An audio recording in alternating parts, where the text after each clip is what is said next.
Hello and welcome back to Focus Atlanta again. I am your host, Keisha Lance Lynn. Thanks so much for continuing to watch. We're going to shift the focus on you just a little bit and talk about moving and maybe give you some tips about how to do it a little safer. I'm here with Philip Hotchkiss and we're going to give you some moving directions. Good morning, Keisha. Thank you so much for having me. No, it's my pleasure. You know, this is something I never really thought about, that, you know, we can have some real hiccups when people are moving. How do we avoid them?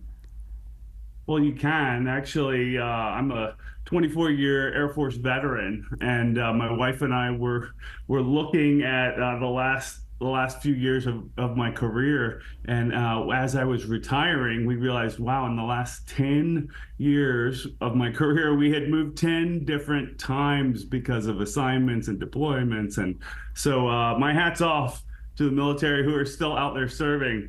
It's a lot of work, and a lot of things can go wrong if you don't plan it well. Oh, you're so right. Well, first of all, thank you for your service. Thank you. You know, you're right. A lot of times we don't even think about some of the things that, you know, could be hiccups in a move. Do you have any tips for us? Well, yeah, absolutely. I mean, first of all, you know, pre-move, trying to find the folks that are going to do the best by you. We specialize more in the DIY space. So there are a lot of professional movers out there who have a lot of criteria. And I think they've had a lot of focus recently from the Department of Transportation for scams and people who maybe aren't on the above board completely.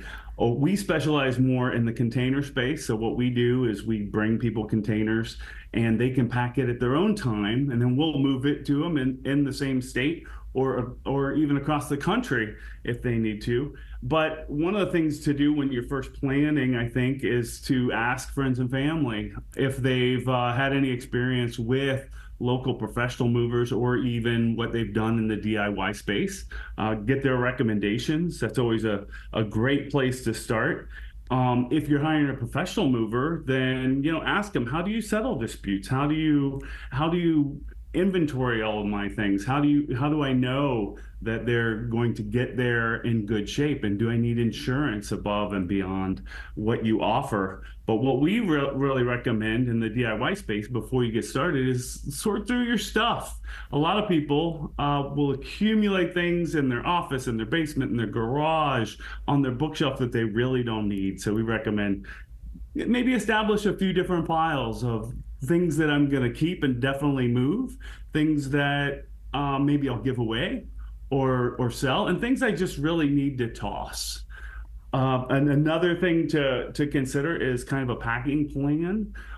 So many times when we moved, we needed access to some of our things really early when we first got there, and we wanted to know where those are. So put special stickers on boxes that are a priority, and maybe even pack them last. So pack the things first if you're doing the DIY, and the back of the thing, your books, your china, things that you don't need immediately.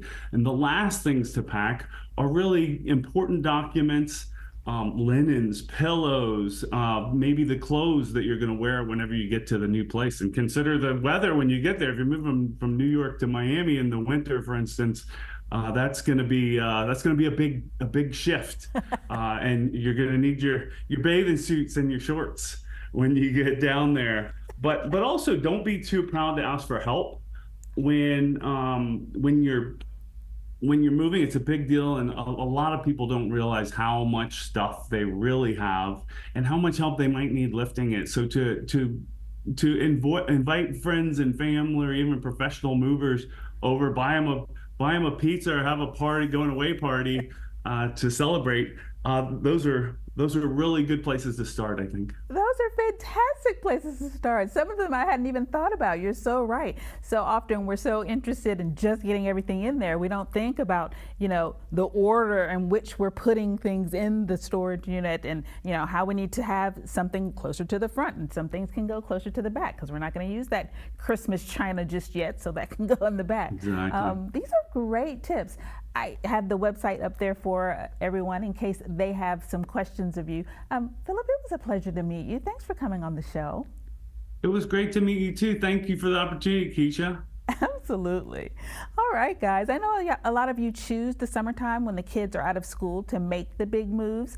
Well, here are some tips to get you going. We want you to have a smooth transition, and sometimes using a container storage type of situation is the best for your family, but you can always do it a little smarter.